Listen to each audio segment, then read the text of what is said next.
I can't keep doing this if one rumor can destroy your life." Rebecca said it so quietly that it took me a second to understand what she meant.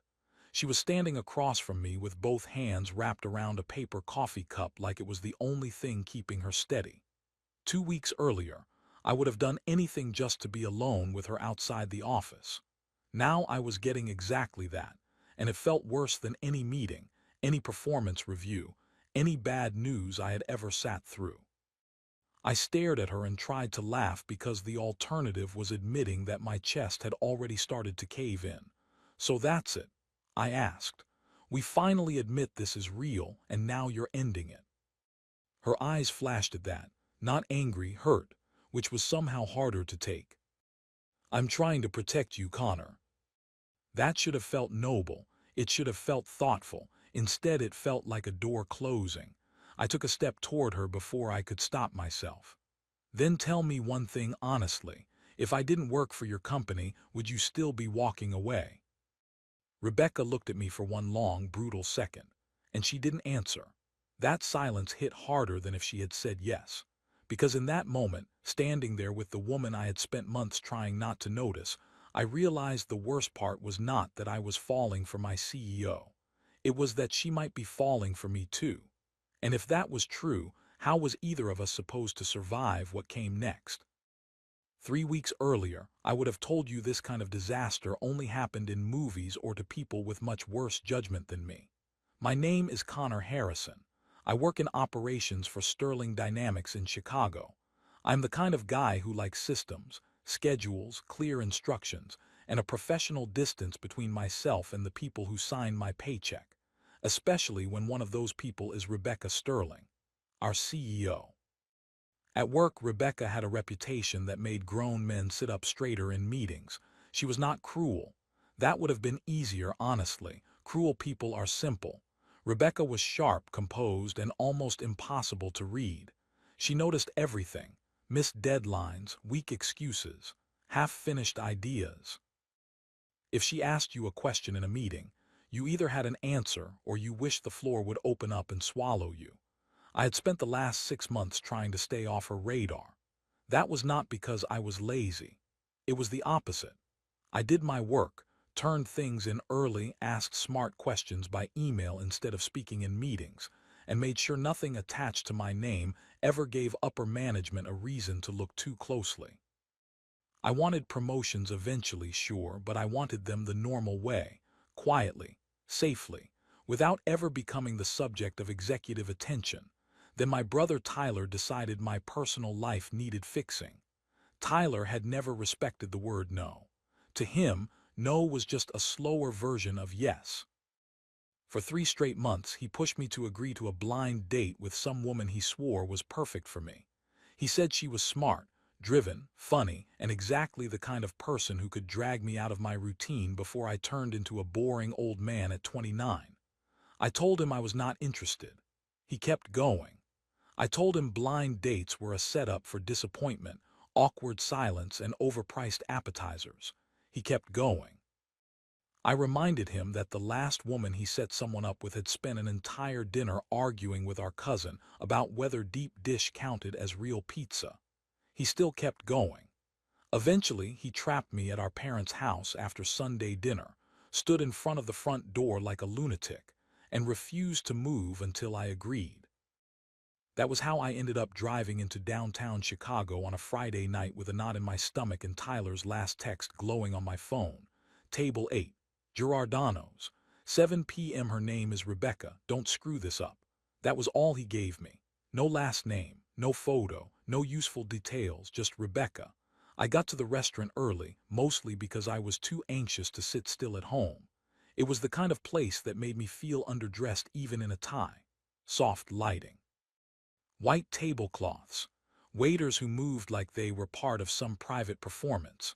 I followed the hostess to the table and sat down with the menu open in front of me, pretending to study it while my brain ran every possible version of how the next hour could go wrong. Maybe she would be bored. Maybe I would be bored. Maybe Tyler had once again confused employed and attractive with compatible. At 6:53 the front doors opened. I looked up casually, Then everything inside me dropped. Rebecca Sterling stepped into the restaurant. For one stupid second, my brain refused to process what I was seeing. It caught on little details instead. Her hair was down instead of pinned back. She was wearing a burgundy dress instead of one of her usual sharp office suits. She looked softer somehow, less distant, still unmistakably her. I remember thinking absurdly that maybe she was there for a business dinner. Maybe she would pass right by. Maybe the universe was not actually cruel enough to do this to me. Then she spoke to the hostess. The hostess looked at the list and pointed directly at my table. I stood up so fast my chair scraped the floor. Rebecca saw me. Her expression changed in real time. Calm, confusion, shock, something close to horror. She stopped beside the table and stared at me like I had personally engineered the situation just to ruin her evening. "What are you doing here?" she asked. There are questions that deserve thoughtful answers. That was not one of them. My brain had completely shut down. All I managed was, "I think you have the wrong table." She glanced at the number card, then at her phone, then back at me. "No," she said slowly, "I'm at the right table." I pulled out my own phone. Table 8, 7 o'clock, Rebecca, her shoulders tensed. "Who are you here to meet?" My mouth went dry. "A woman named Rebecca. My brother set it up." What? I watched the color rise in her face. She inhaled once through her nose, like someone trying not to curse in public. "I'm here to meet a man named Connor," she said. "My friend Lauren set it up." For a second, the noise of the whole restaurant seemed to disappear.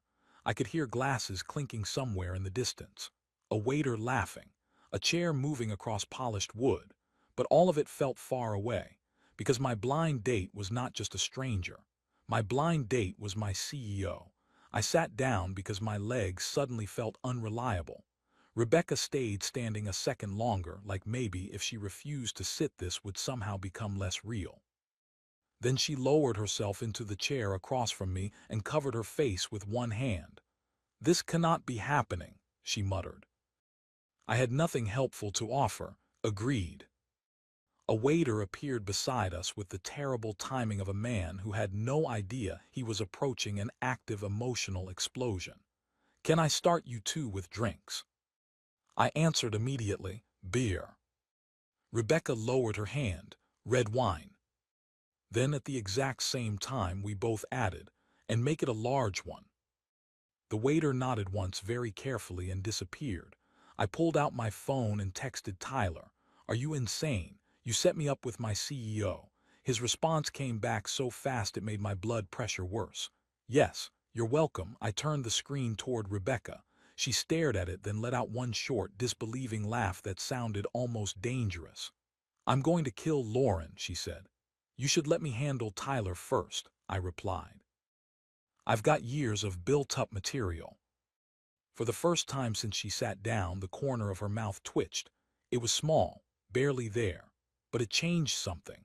Not enough to make this less catastrophic.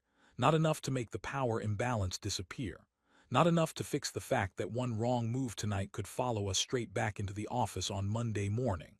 Still, when our drinks arrived and Rebecca wrapped her fingers around the stem of the glass, she looked at me over the rim and said, "We need rules." I should have left right then. Instead, I leaned back in my chair and asked the question that would change everything. "What kind of rules?" Rebecca set her glass down with careful control, but I could still see the tension in her fingers. "Simple ones," she said. "We are not on a date." I looked around at the candle, the tablecloth, the wine, the fact that we were sitting alone at table 8 in one of the nicer restaurants in downtown Chicago. This would be a lot more convincing if we weren't very obviously on a date. Her eyes narrowed. "We are two adults who were tricked into dinner by meddling relatives and friends. That is all this is." "Fine," I said. "A hostage situation with appetizers." That earned me another tiny almost smile, and for some reason that felt like a bigger victory than it should have. Rebecca straightened in her chair and slipped back into the cool, controlled tone I knew from work. "Rule 1. Nothing about this changes what happens at the office." "Agreed." "Rule 2. No one at work ever hears about tonight." "What?" Also agreed. Rule 3. She hesitated just long enough for me to notice. If this becomes uncomfortable for either of us, we leave. No guilt, no explanations. I should have said yes immediately. Instead, I asked, uncomfortable because I work for you, or uncomfortable because you already decided I'm not your type? The question came out sharper than I meant it to. I regretted it almost at once. Rebecca looked at me for a long second. That is not what I said. No, I said, but it sounded close. Her expression shifted then. Not cold, not irritated, more like I had managed to surprise her by saying the thing she expected me to keep buried. Before she could answer, the waiter appeared to take our order. We both looked at him with the grateful desperation of people being rescued from their own conversation. Rebecca ordered salmon, I ordered steak. The waiter asked whether we wanted to hear the specials, and we said no at the same time. Once he left, silence dropped over the table again. I took a swallow of beer and told myself to get through the next hour like an adult. Eat the meal, make polite conversation, go home. Pretend this never happened. That plan lasted maybe 30 seconds. Rebecca folded her hands on the table and said, "For the record, I did not know it was you." "Good to know," I said. I was worried this was some kind of executive stress test.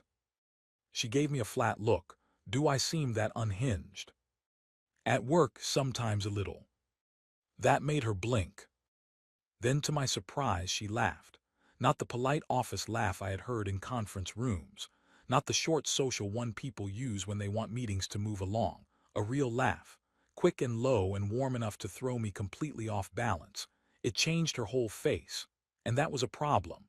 Because one of the safest things about Rebecca Sterling had always been that she seemed untouchable, elegant, impossible to read, built out of deadlines and board meetings and sharp answers.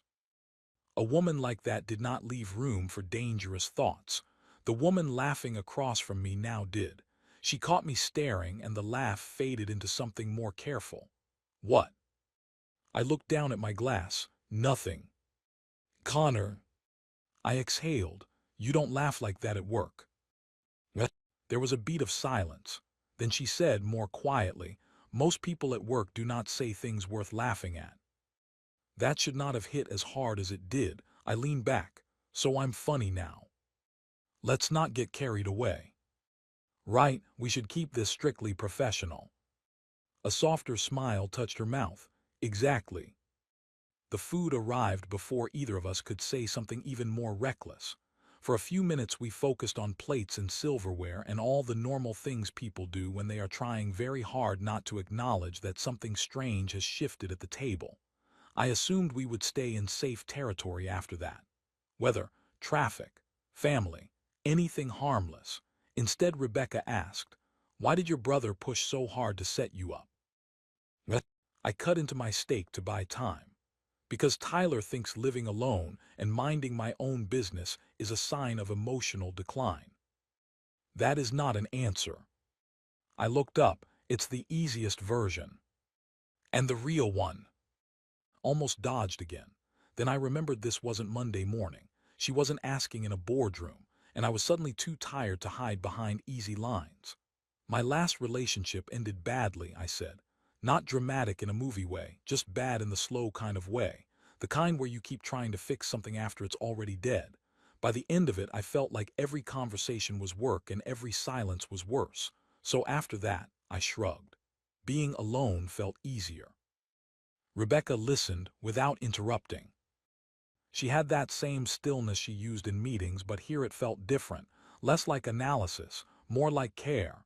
Easier, she repeated, or safer. I let out a breath through my nose. You do this on purpose, don't you? Do what? Ask questions like you already know the answer. I ask questions because people are usually more honest on their second try. I should have been annoyed. Instead, I found myself smiling despite myself. Fine, safer. She nodded once like that mattered. I surprised myself by asking, "What about you?" Her expression changed the way a window changes when a shade gets pulled halfway down.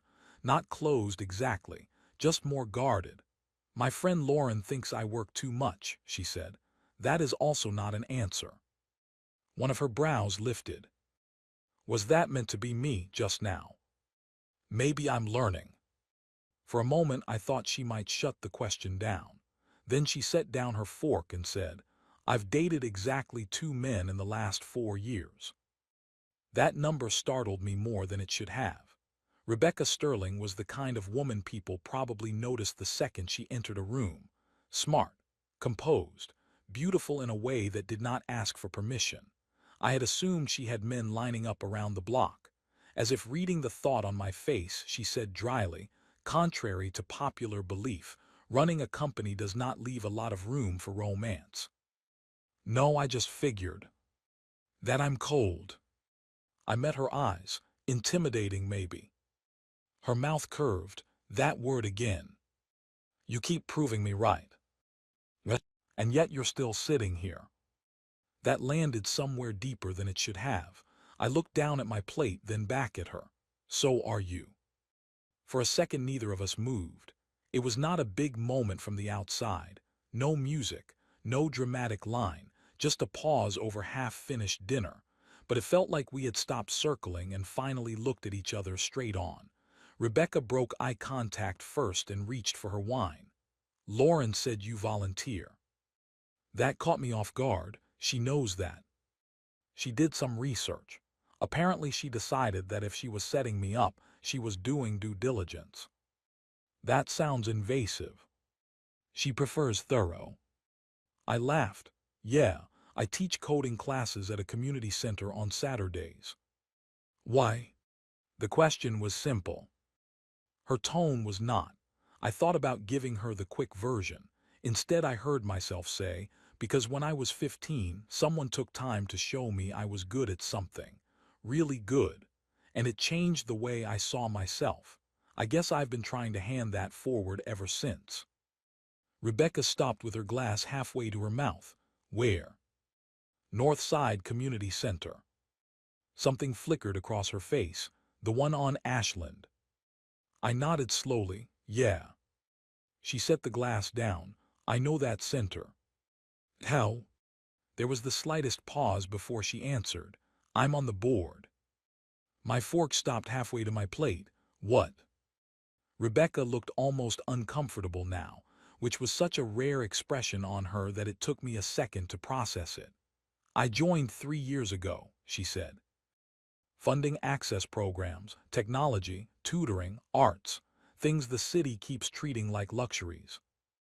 I stared at her, because suddenly a memory clicked into place. The director at the center talking about a donor who had helped fund the computer upgrade last fall. A donor who had insisted on staying anonymous because the work mattered more than the credit. I sat back in my chair. That was you. She did not answer right away. That was you, I repeated, her shoulders lifted in the smallest shrug. The center needed equipment. We got 12 new machines because of that donation. I know. I could only look at her. Something inside me was rearranging itself in real time. The Rebecca I knew at work lived inside structure and pressure and impossible standards. The woman across from me had quietly funded a room full of kids she would probably never meet just because she believed they deserved a chance. And the worst part was how natural it seemed once I knew. Like maybe I had mistaken steel for absence. Like maybe all that sharp control had always been protecting something generous underneath. Rebecca's voice pulled me back. Connor. I blinked, sorry. What? I shook my head once. I just realized I may have had you wrong. A shadow of caution returned to her face. In what way? I leaned forward before I could stop myself. I thought you only cared about numbers. And now? Now was dangerous territory. Now I knew too much. Now I could hear the warmth in her voice outside the office and see the softness she tried to hide and feel this whole thing becoming a lot less safe than either of us had planned. I held her gaze and answered carefully. Now, I think numbers are just the part you let people see first. Rebecca did not speak, Neither did I, and when the waiter came to ask whether we wanted dessert, she still had not looked away. 2 spoons, she said softly, without taking her eyes off me. 1 cake. The second the waiter walked away, I knew agreeing to share dessert had been a mistake. Not because of the cake. Because there are some things 2 people should not do when they are trying very hard to convince themselves they are not on a date. Sharing 1 dessert with 2 spoons is near the top of that list. Rebecca seemed to realize it too, though she gave no sign beyond picking up her water glass and taking a slow sip like she had not just changed the temperature at the entire table. I looked down at the white tablecloth, then at my half-empty beer, then finally back at her. "So," I said, because silence felt worse. "Still a hostage situation." "One with better food than I expected," she said. "That almost sounds like praise." "Do not push your luck, Connor." But there was no real bite in it now. The cake arrived in the center of the table, warm chocolate spilling from the middle. The waiter set down 2 spoons, asked if we needed anything else, and left with the expression of a man who knew exactly what this looked like and was kind enough not to comment. Rebecca waited 1 second too long before picking up her spoon. I noticed. She noticed that I noticed. And for some reason that made both of us smile. It should have felt ridiculous. It did feel ridiculous, but not in a bad way. More like something had slipped out of alignment and landed somewhere unexpectedly right. We took turns talking between bites, and the conversation stopped feeling forced. It stopped sounding like 2 coworkers trapped in a social disaster and started sounding like 2 people who had somehow ended up exactly where they were supposed to be, even if neither of them wanted to admit it yet.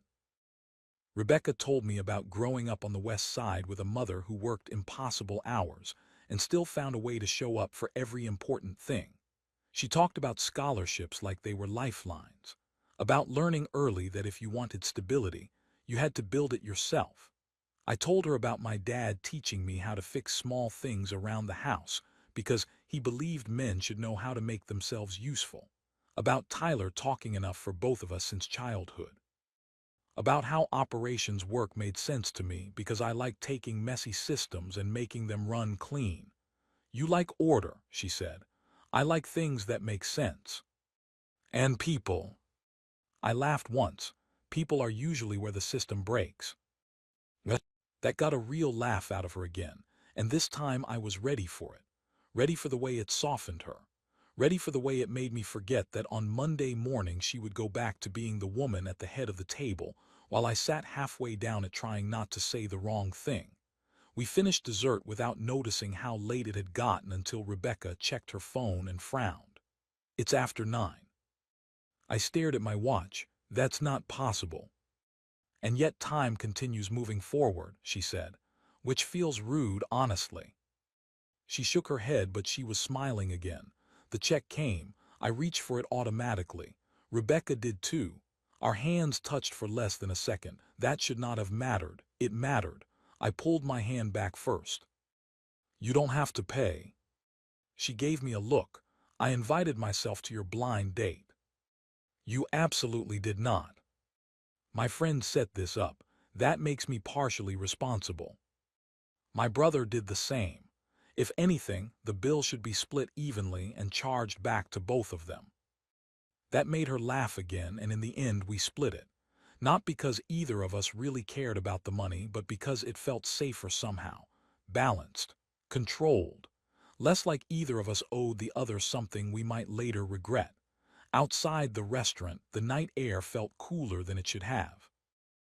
The city hummed around us with the usual traffic and light and motion, but the strange little world inside that restaurant had ended, and I could feel both of us trying to figure out what version of ourselves we were supposed to be now.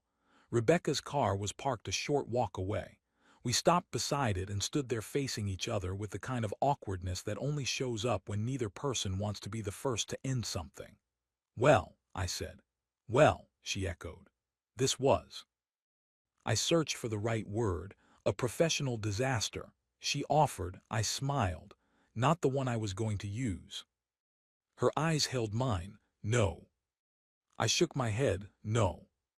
She looked down briefly, then back at me. "I had a better time than I expected." It was such a careful sentence, measured, controlled. The kind of thing you say when the truth underneath it feels much bigger than you are willing to risk. Same, I said. A lot better. The pause that followed felt full, not empty, not awkward, full. Then Rebecca straightened just a little and I recognized the shift immediately. The part of her that kept things contained. The woman who saw consequences before anyone else did. Connor, she said quietly, we need to be very clear. There it was, I nodded once. Okay. This cannot become something careless. The word landed hard because I knew what she meant. Not just office gossip, not just awkward meetings, something deeper, more dangerous. The fact that she was the CEO and I worked in her company. The fact that every choice between us would carry weight outside of us. I know, I said. Her voice stayed steady, but I could hear the effort behind it. The power imbalance alone makes this complicated. Even if there is no direct reporting line, perception matters, ethics matter, your career matters. A small part of me wanted to say she was overthinking it. The smarter part knew she was the only one thinking clearly at all. So we go back to normal? I asked. The words came out flatter than I intended. Rebecca held my gaze. I think we have to. I should have agreed immediately. Instead, I heard myself ask, is that what you want? For the first time all evening, she had no fast answer. Headlights moved across the street behind us. A cab rolled by. Somewhere nearby, someone laughed too loudly, and still she said nothing. That silence gave me more hope than it should have. Finally, she said, I think it's what makes sense. That was not the same thing. We both knew it. But I also knew pushing harder in that moment would be unfair. If I respected her even a little, really respected her, then I had to respect the line she was trying to draw. So I nodded.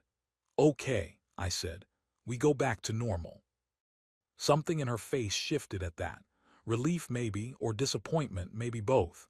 Thank you, she said. I managed a small smile. For what? For not making this harder.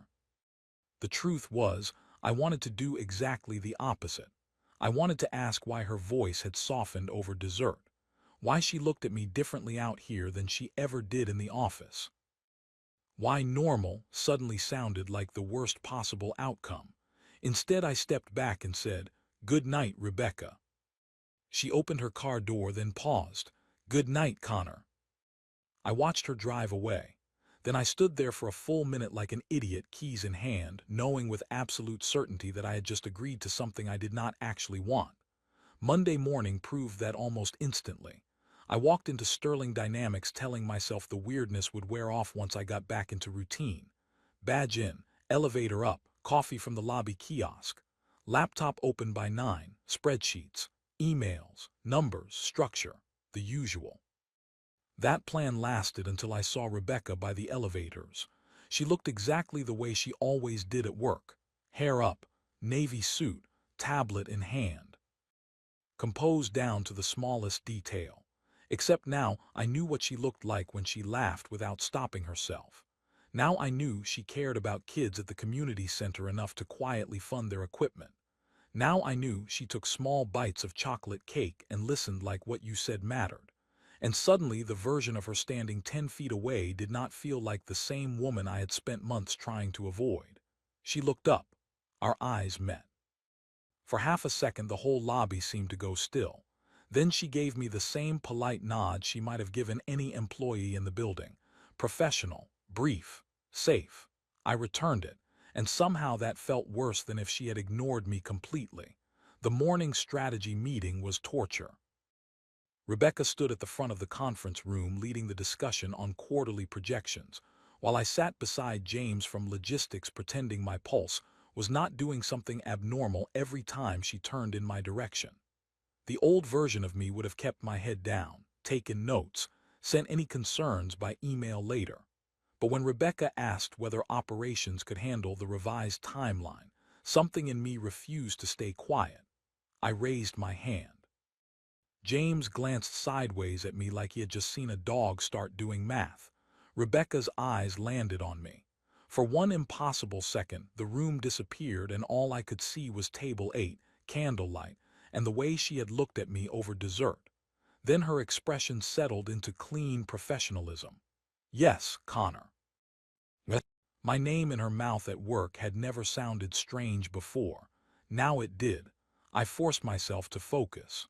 We can hit the deadline, but not without extra support during the transition. If procurement slips even a week, the whole schedule backs up. A pause, then Rebecca nodded once.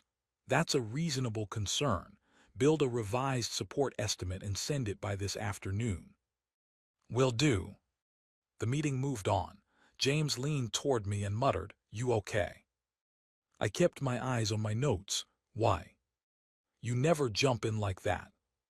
I shrugged. Maybe I'm trying something new. He looked unconvinced, but let it go.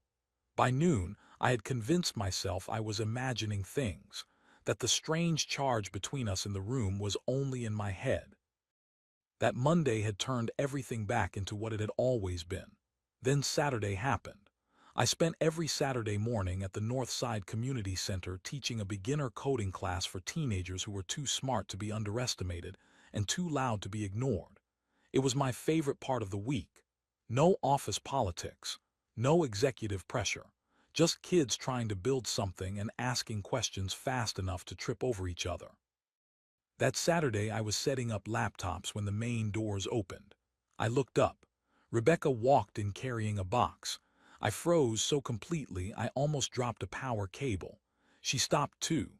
For one long second, we just stared at each other across the room while 12 teenagers talked over one another and dragged chairs into place. Of course this would happen here too. Of course the one place in the city that felt separate from work would turn out to belong to both of us. A kid named Marcus noticed first. Marcus noticed everything.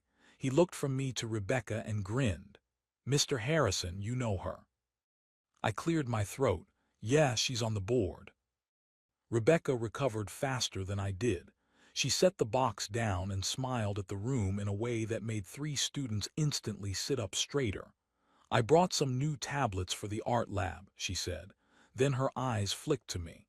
"I didn't realize the coding class met today." Marcus, because God apparently enjoys chaos, jumped in immediately. "He's here every Saturday, even when he's sick."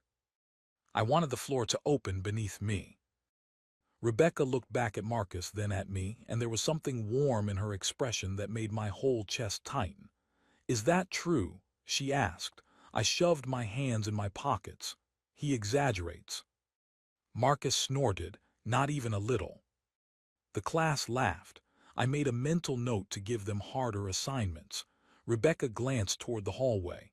"Mr. Harrison, when you have a minute, I'd like to talk about center business." Marcus made a face that clearly said he did not believe that for one second. I ignored him and followed her into the hall. The second we were alone, the air changed. Not dramatic, not reckless, just charged in that quiet way I was starting to understand too well. Rebecca set one hand on the box she had carried in and looked at me. "So this is where you disappear every Saturday?" I nodded.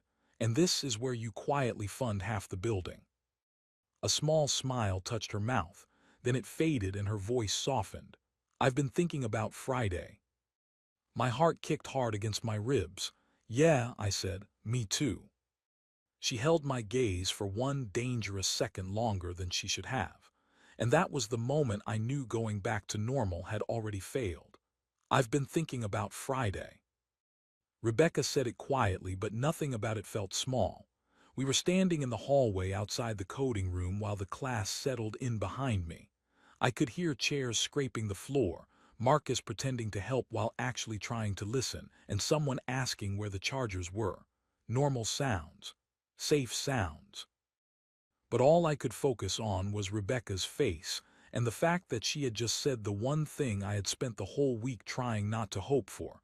I kept my hands in my pockets because I did not trust them. "Yeah," I said, "me too." That careful, controlled mask she wore so well at work slipped just enough for me to see the truth underneath it. "I don't think going back to normal is working," she said. I let out a breath that almost sounded like a laugh. That makes two of us. For the first time since the restaurant, her shoulders eased. Only a little, but I noticed.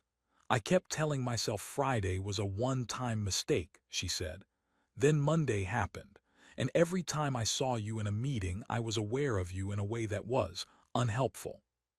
Unhelpful, I repeated. It's a professional term. Right, very precise. She gave me a look that should have warned me to stop smiling. It did not. Then her expression turned serious again. Connor, I'm not joking. This is complicated. I know. No, I mean really no. Not in the abstract. If this turns into something and it goes badly, I'm still the CEO. You still work there. People will question your work. They'll question my judgment. They'll assume things that are unfair to both of us. I nodded because every word was true. And still, standing there in that narrow hallway with a classroom full of teenagers 10 feet away, all I could think was that none of those risks changed the fact that I wanted another evening with her more than I had wanted anything in a long time. So, what are you saying? I asked. Rebecca looked down once, then back up. I'm saying I don't want to keep pretending there was nothing there. That sentence hit hard, not because it was dramatic, because it was. Rebecca did not do dramatic. She did careful truths delivered with enough restraint that you had to listen closely to realize how much they cost her. I stepped a little closer without meaning to. Then don't pretend. Her eyes held mine. You make that sound simple. It's not simple, I said, but it's also not nothing.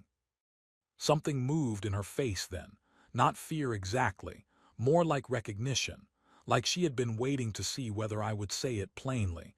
Before she could answer, Marcus stuck his head into the hallway. Mr. Harrison, he said, grinning like he had personally been sent to ruin my life. Are we learning code today, or are you and Miss Sterling doing mysterious board member secrets? Rebecca actually laughed. I turned to Marcus. Go inside before I assign extra debugging practice. That sounds fake, he said, but he disappeared. When I looked back, Rebecca was shaking her head. You have a very nosy class. They're relentless. I like them. Of course you do. They ask difficult questions and ignore boundaries. That earned me another laugh, and this time it stayed between us after the sound faded. Rebecca glanced toward the classroom and lowered her voice. Can you meet me after class? The answer came out too fast. Yes. What? She must have noticed because the corner of her mouth lifted. 6:30, she said. There's a coffee shop 3 blocks south. Quiet, no one from work goes there. That sounds almost premeditated. It's called contingency planning, she said, already stepping back. You should try it. Then she turned and walked away before I could say anything smarter. I spent the rest of class completely useless, not outwardly. The students still got their lesson. We built a simple interactive page and fixed broken code and argued about whether dark mode should be mandatory. But internally I was a mess. My thoughts kept jumping ahead to 6:30, to coffee, to Rebecca choosing a place no one from work would know, to the fact that she had not said we were making a mistake. At 6:25, I was already at the coffee shop pretending to read something on my phone. Rebecca arrived 3 minutes later in dark jeans and a soft cream sweater I had never seen before. No suit, no tablet, no polished executive distance, just Rebecca. It was unsettling how much that mattered. She sat down across from me with her coffee and exhaled once like she had been holding that breath since she left the center. Okay, she said. We need rules. I smiled before I could stop myself. You really love rules. I love survival. Fair. She wrapped both hands around her cup. If we do this, we do it slowly. My chest tightened at the words if we do this. Not if this happened, not if we made a mistake. If we do this, I nodded. Slow is fine. What? We keep work and personal life separate. Agreed. No work favoritism. No special access. No conversations that put either of us in a bad position professionally. Agreed. And if either of us feels like the power dynamic is becoming a problem, we say it immediately. No pretending, no resentment. I leaned back. That one sounds like you've thought about it a lot. I have. There was something vulnerable in the honesty of that. Rebecca was not impulsive. For her to even be sitting here meant she had already argued both sides of this in her head 100 times and still ended up choosing the risk. So I gave her what she had given me, honesty. I've thought about it a lot too, I said. Her eyes lifted to mine. I tried not to, I continued. But every time I saw you after Friday, I kept thinking about that dinner, about how different you were outside the office, about how easy it felt talking to you. And then I'd tell myself that thinking about you at all was a terrible idea. Rebecca's gaze dropped briefly to the table. Same. The word was quiet, it still felt like impact. So I said, what now? She looked back up. Now we try one real date, a date we choose on purpose, and after that, if either of us thinks it's too complicated, we stop. I could have laughed from sheer relief. Instead, I said, one date. One date, she confirmed. Somewhere less traumatic than Giordano's. Absolutely. That first real date happened on a Wednesday night in a neighborhood, so far from the office it felt like another city. Rebecca chose a tiny Vietnamese place tucked between a bookstore and a tailor shop. No suits, no corporate crowd, no chance of running into anyone who knew either of us. Dinner lasted almost 3 hours. We talked about everything except work until work slipped in naturally anyway, not budgets or reports, the human side of it, why she had built the company the way she had. Why I cared so much about being useful, about solving problems, about proving I belonged in rooms where I still sometimes felt like an accident. She listened in that same still way she had at the restaurant, but now there was no pressure of pretending this was accidental. No need to hide behind polite phrases. At one point she asked, "Why do you still act surprised when people respect your judgment?" Well, I laughed under my breath, because I know how many people are smarter than me. She shook her head. That wasn't the question. Maybe I had a cheaper childhood than some of the people in that office. Her face softened. I hadn't meant to say that out loud, but once I had, I kept going. About my parents stretching every dollar, about learning early that stability could disappear if you stopped paying attention, about why promotions mattered to me even when I pretended they didn't. Rebecca did not pity me. I would have hated that. Instead, she said, "That makes sense." 3 simple words, no performance, no fixing, just understanding. By the time we walked out into the night, I felt lighter than I had in months. We stopped beside her car, and neither of us said anything for a second. Then Rebecca looked at me and asked, "Are you going to kiss me?" I stared at her, not because I didn't want to, because I had not expected her to say it first. She must have seen that in my face because a little color rose in her cheeks. "I'm sorry. That was too direct." "No," I said, stepping closer. "It was perfect." The kiss was careful, not rushed, not reckless, just soft and deliberate and somehow more intimate because of how much it held back. When we pulled apart, Rebecca kept one hand lightly against my jacket for half a second longer than necessary. Then she said, very quietly, "Okay, that was not helpful." I laughed. "That is not what your face is saying. It is what my risk assessment is saying." But she was smiling. For 3 weeks after that, we lived in a strange, hidden world that felt both ridiculous and precious. Coffee at places far from the office. Walks along the lake when it was late enough to disappear into the dark. Quiet dinners in neighborhoods where no one cared who we were. At work, we were careful. Too careful, probably. Rebecca never let her eyes linger on me in meetings. I never stayed after to ask a question unless I truly had one. When our paths crossed in the hallway, we gave each other the same neutral nod we gave everyone else. And somehow that made the secret feel bigger, not smaller. Outside work, she was funny in a dry, devastating way that always caught me off guard. She liked old jazz records and terrible action movies, and tea so strong it could probably remove paint.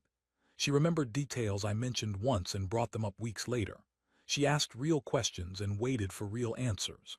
I fell for her slowly, then all at once. The second kiss happened by the lake after she made me laugh so hard I had to stop walking. The third happened outside the community center when she dropped off tablets for the art lab and stayed to help stack chairs afterward. None of it felt dramatic. That was the problem. It felt natural, which made it dangerous. Because when something feels that right, you start wanting more than you have permission to ask for. Everything held together until Sunday afternoon in Millennium Park. I was walking near the gardens, hands in my coat pockets, when I heard my name. I turned and saw James from work jogging toward me. My stomach dropped. James was the kind of man who noticed everything, stored it, then repeated it later as if he had just accidentally become the center of useful information. "Connor," he said, catching up. "Didn't expect to see you here." "Yeah," I said, "just getting some air." He nodded, then glanced over his shoulder. "Funny, I could have sworn I just saw Rebecca Sterling a few minutes ago." Every muscle in my body tightened. James looked back at me with a little too much interest. "You know," he added casually, "it's weird seeing people from the office out in normal clothes. Makes them look human." I forced a laugh that sounded nothing like one. "Guess so." My phone buzzed in my pocket, a message from Rebecca. "Someone from work just passed near the sculpture. Did he see you?" I looked at James. He was still watching me. I typed back fast. "He saw us separately, not together, but I think he's suspicious." Her reply came almost instantly. "North Gardens, 5 minutes." I told James I needed to head out and walked away before he could say anything else. Rebecca was waiting on a bench when I found her. She looked calm from a distance. Up close I could see she was. "Did he see us together?" she asked immediately. "No." Her shoulders dropped slightly. "But he saw us both here," I said, "and he's not stupid." Rebecca closed her eyes for 1 second. "This is exactly what I was afraid of." What? I sat beside her, leaving space between us because even now instinct was stronger than want. "He doesn't know anything," I said. "Not yet." The words landed between us heavier than I wanted. For the first time since all this started, I saw real fear in her. Not fear of being caught doing something wrong. Fear of what it would cost me if people started building stories around us. And deep down, I knew she was right to be afraid. Because once office gossip starts, it doesn't need proof. It just needs a target. By Monday morning, the rumor had started breathing on its own. No one said anything direct at first. That would have been easier. Direct questions I could deny, direct accusations I could fight. But office gossip is smarter than that. It moves through half-smiles, cut-off conversations, and tiny pauses that tell you people know something they should not know. I felt it the second I stepped onto my floor. Two analysts from finance stopped talking when I walked past them. Someone near the printers glanced at me, then toward the executive wing. James gave me a look in the break room that lasted half a second too long. And suddenly, every normal moment felt contaminated. I kept telling myself it might still die on its own. That James had only seen us in the same park, not together. That maybe I was being paranoid because I already knew the truth and was projecting it onto everyone else. Then Kevin from accounting closed my office door after lunch and said, "I'm going to ask one time, and you can tell me to mind my business if you want. Are you seeing Rebecca Sterling?" The question hit like a punch because Kevin was not dramatic. He did not chase gossip for entertainment. If he was asking, the whisper had already spread farther than I thought. I stared at him.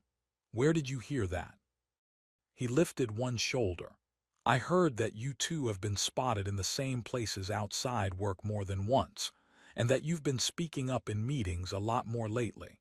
People are connecting dots." "That's weak evidence." Kevin gave me a sympathetic look. "Office gossip doesn't need evidence." What? He left after that, and I sat there staring at the closed door with my pulse pounding in my throat. He was right. By the time most people start asking questions, they already believe the answers. That Friday, Rebecca texted me an hour before our usual coffee place. "We need to meet somewhere else." I sent back the first thing that came to mind. Is it that bad? Her answer came almost instantly. Yes. We ended up at a small cafe near Lincoln Park, crowded enough to disappear in, quiet enough to talk. Rebecca was already there when I arrived, sitting at a table by the back window with a cup of tea she had clearly stopped drinking 10 minutes earlier. One look at her face and I knew this was worse than I had let myself imagine. She looked exhausted, not physically, emotionally. The kind of tired that comes from holding too many things together at once. I sat down across from her. How bad? Rebecca let out a slow breath. 3 people asked me this week whether I was seeing someone from the company. I felt something go cold in my stomach. 3. She nodded. One of them tried to make it sound casual. One was pretending to be protective. One asked whether there was any truth to the idea that someone in operations had special access to me. Anger flared so fast it surprised me. That's insane. Yes, she said quietly, it is. I leaned forward. Then we shut it down, we keep denying it, we let people get bored. Her expression changed then. Not angry, not even frustrated. Just sad in a way I had not seen before. Connor, she said, you are still talking about this like it's a problem of patience. It's not. I sat back. Then what is it? It's a problem of consequence. The words dropped hard. She wrapped both hands around her cup, not drinking, just holding on. I can handle people talking about me, she said. That's part of the job. People project things onto you when you lead a company. They assume, they speculate, they judge. I made peace with that a long time ago. She looked up at me. But this isn't only about me. I already knew what was coming. That didn't make it easier. They will say you're getting opportunities because of me, she continued. They will question every time you speak in a meeting, every time your department gets support, every promotion, every budget approval. It will follow you even if none of it is true. I opened my mouth, then closed it, because I hated it, but I could see the shape of it already. The sideways looks, the doubt, the way one rumor can rewrite years of work in other people's minds. Rebecca's voice softened. I do not want to be the reason your credibility gets damaged. A part of me wanted to argue on instinct, to tell her she was overreacting, to tell her I could handle it. But sitting there looking at her, I knew that was not really what this was. This was not fear for herself. This was fear for me, and that made it harder to fight. So what are you saying? I asked, even though I already knew. Her eyes got bright, not tears yet, just that dangerous shine right before them. I'm saying I need space. The cafe got very quiet after that. Not literally. There were still cups clinking and chairs moving and someone laughing near the register, but all of it felt far away, like I had been dropped behind glass. Space, I repeated. Rebecca swallowed. Time to think. Time to figure out if there is any way to do this without hurting you. I laughed once, but there was no humor in it. You don't get to decide what hurts me alone. I know. Do you? I asked, because walking away feels a lot like deciding for both of us. That landed. I saw it land. But Rebecca did not take it back. Instead, she said the one thing that made fighting impossible. I'm already in deeper than I planned to be. That was the closest thing to a confession she had given me. And somehow it felt worse than if she had said nothing at all. Because if she had not cared, this would have been simple. Cruel maybe, but simple. Instead, she cared enough to leave. I stared at her for a long second. How much space? I don't know. That answer hurt in a stupidly specific way, not because it was harsh, because it was honest. I looked down at the table. Okay. Rebecca blinked. Okay. I nodded once, even though everything in me was resisting it. If you need space, I'm not going to make you fight for it. Her face broke a little at that. Connor. I stood before she could finish. No, it's fine. I put cash on the table for my coffee even though I had barely touched it. You want time, I get it. It was not fine. But I could not sit there and watch her choose distance while still looking at me like I mattered, so I left. The next 2 weeks felt longer than the month before them. At work, Rebecca went back to perfect professionalism. No lingering eye contact, no softness, no accidental warmth. She was polite in meetings, precise in emails, and distant in a way that felt almost surgical. I told myself that was for the best. I also stopped sleeping properly. My team noticed I was shorter with people. Kevin told me I was starting to sound like I took spreadsheets personally. James asked once whether I was sick. I said I was tired. That at least was true. Everywhere I looked, something reminded me of her. The community center reminded me of the way she had stood in the hallway and admitted she could not stop thinking about Friday. The lakefront reminded me of her laughing into the wind and then kissing me like it still surprised her to want something. Even work reminded me of her in ways it never had before. Every time someone referenced leadership, strategy, risk, all I could hear was her voice. Then on the second Friday of our silence, corporate dropped a bomb on my desk. The email subject line read, "Immediate audit review." My stomach turned over before I finished the first paragraph. Operations spending over the last 6 months had been flagged for irregularities. Effective immediately, corporate compliance was launching a full review. All purchasing records, vendor invoices, approval chains, and departmental budgets were to be examined. By noon, 2 people from headquarters were sitting in a conference room with binders and laptops asking me questions I could not answer fast enough. At first I thought it was a routine review. Annoying, but survivable. Then Patricia from compliance slid a page across the table and asked, "Can you explain why these approved purchase amounts do not match vendor submissions?" I looked down. The numbers were off. Not by thousands, not enough to scream theft, but enough to look bad, enough to suggest sloppiness at minimum and manipulation at worst. My mouth went dry. Those vendor relationships were already in place before I took over this role. Patricia's expression did not change. "Your signature is on the approvals." That was the problem in one sentence. By the end of the day, they were talking about disciplinary action. Not formally, not yet, but the language had shifted. Concern, accountability, review of judgment. I barely slept that night. Saturday was worse. I spent 6 straight hours going through records in my apartment trying to understand where the mismatch had started. Some of the dates were from before my promotion into operations lead. Some of the vendors were legacy accounts I had inherited. But none of that mattered if the paperwork carried my name. By Monday afternoon, my future felt like it was hanging by a thread. At 3 o'clock, there was a knock on my office door. I looked up, expecting Kevin or one of the auditors. It was Rebecca. For one stupid second, I just stared at her. She stepped inside and closed the door behind her. In one hand was her tablet, in the other a folder thick enough to mean something. "Can I come in?" she asked. I almost laughed at the wording, given that she was already in my office and technically owned half the building. Instead I said, "Yeah." Rebecca sat across from my desk and slid the folder toward me. "I found the problem," she said. I frowned. "What problem?" "The audit trigger." I opened the folder. Inside were system reports, vendor logs, approval trails, and what looked like payment reconciliation records going back months. Rebecca leaned forward and tapped one line with her finger.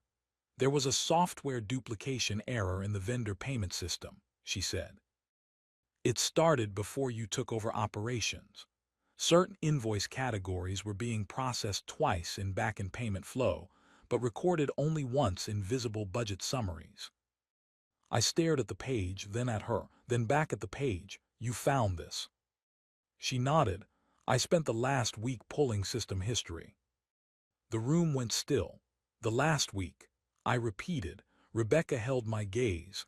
I could not stop thinking about the audit once I saw the preliminary flags. Something about it felt wrong. The pattern didn't match intentional misuse. I turned another page, then another. Every inconsistency the auditors had flagged was there, mapped cleanly to the software problem. Dates, categories, mismatched records. A chain of evidence so clear it was almost beautiful. I looked up at her, genuinely stunned. "You did all this yourself?" "Most of it," she said. "It helped verify the system logs once I narrowed the window." I sat back slowly, because suddenly the 2 weeks of silence looked different. Not absence, not indifference. She had been gone, yes, but she had also been in the background tearing apart months of data to protect me. Not because anyone asked her to, not because it was easy, because she could not let me take the fall for something that was not mine. "Rebecca," I said, and my voice came out rougher than I expected, "you didn't have to do this." Her expression did something small and painful. "I know." That landed deeper than everything else. She had not done it because she had to. She had done it because leaving me alone with this was impossible for her. Within an hour, Patricia had the report. Within two, corporate had confirmed the software issue. By end of day, the audit was being reframed as a systems failure rather than departmental misconduct. They were apologizing for the disruption and promising corrective action. My job was safe. More than that, my name was clear. I spent all of 10 minutes pretending I could go back to work before I got up and started looking for Rebecca. I found her in the third-floor break room making tea. Of course tea, strong enough to revive the dead, probably. She looked up when I walked in, and for a second neither of us said anything. Then I closed the door behind me. "You saved me," I said. Rebecca looked down at her mug. I corrected a false conclusion. "No." I stepped closer. "You dug through system logs for a week while not speaking to me because you could not stand the idea of me getting blamed for something I didn't do. That is not just correcting a false conclusion." Her grip tightened on the mug. I stopped a few feet away, not touching her, not crowding her, just letting the truth stand between us. "You said you needed space," I went on, "and I gave it to you. But this," I glanced toward the hall, toward the office, toward the whole mess she had just cut through. "This doesn't look like someone who stopped caring." Rebecca's eyes lifted to mine. They were shiny now, no hiding it. "I didn't stop," she said softly. "That was the problem." Everything in me went quiet. She set the mug down before it could shake in her hand. "The last 2 weeks were awful," she said. "I kept telling myself distance would make things clearer, that maybe if I stepped back, the fear would settle and I'd feel more in control of all of it." Her breath caught once. "It didn't. I just missed you and worried about you and hated every room you were in because I could feel you there without even looking."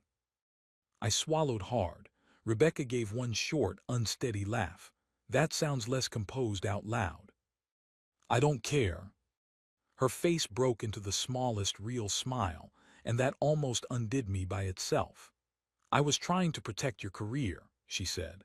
"But somewhere in the middle of all that, I forgot to ask whether losing this was already its own kind of damage." "What?" "It was," I said immediately. She looked at me for one long second, then she said, "I was falling for you." No restraint this time, no careful phrasing, just the truth. I stepped closer. "I already fell." That got me another tiny laugh, wet at the edges. "Yeah," she whispered, "I know." We stood there with all the risk still real, all the complications still waiting outside the door, and somehow none of it felt bigger than the relief of finally saying what had been true for weeks. "So what do we do now?" Rebecca asked. I did not need time to think. "We stop hiding." Her brows lifted slightly. I kept going. "We do it right, disclosure forms, HR, extra approval channels, whatever compliance wants. We handle the perception problem with transparency instead of secrecy." What? Rebecca searched my face like she was looking for hesitation. She did not find any. "You do that?" she asked quietly. "I'd rather deal with gossip honestly than lose you carefully." Something in her expression gave way at that, not collapsed, opened. And when she nodded, it felt like the whole room exhaled with us. We did exactly what we said. HR got the disclosure first, then compliance. Because Rebecca was CEO and I worked in operations, every possible conflict had to be documented and managed. She made sure any decisions affecting my department had secondary review. We kept records clean. We built guardrails. It was not romantic paperwork. It was still one of the most loving things I had ever seen, because she was choosing us in a way that protected both of us. Tyler and Lauren were unbearable when we told them. Tyler left me 3 voicemails that were all different versions of, "I was right and you owe me."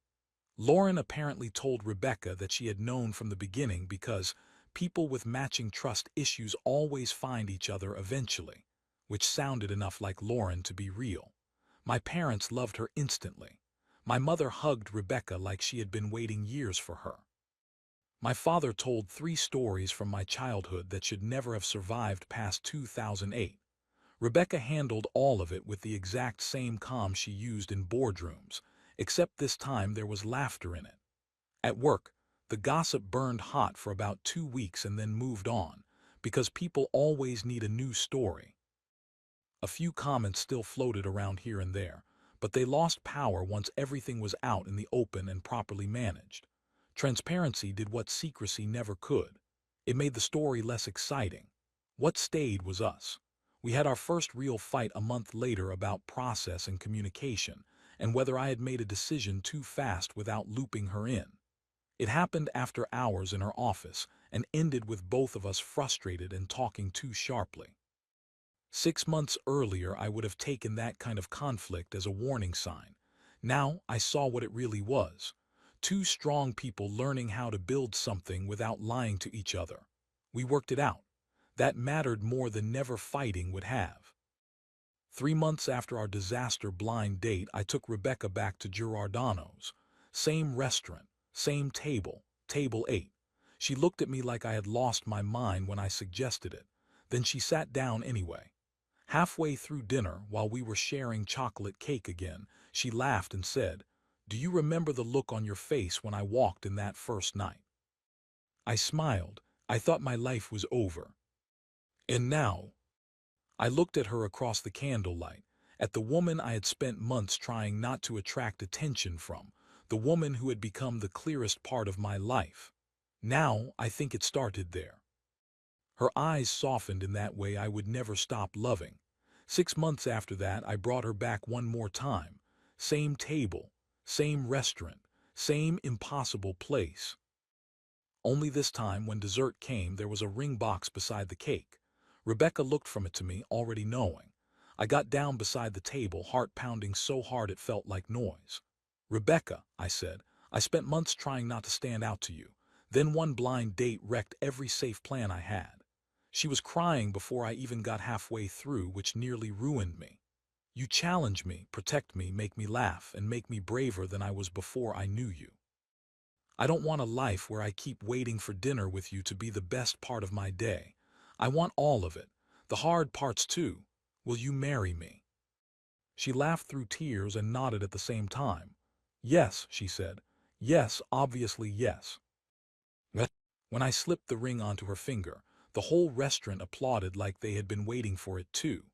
Later, walking out of Giordano's with her hand in mine, I thought about how close I had come to leaving that first night. How easy it would have been to run from the table, from the risk, from her title, from all the reasons it looked impossible. I'm glad I didn't, because sometimes the person you try hardest not to want is the one who sees you most clearly. And sometimes love does not arrive gently. Sometimes it walks into your blind date wearing your worst idea of disaster, then stays, and that changes everything.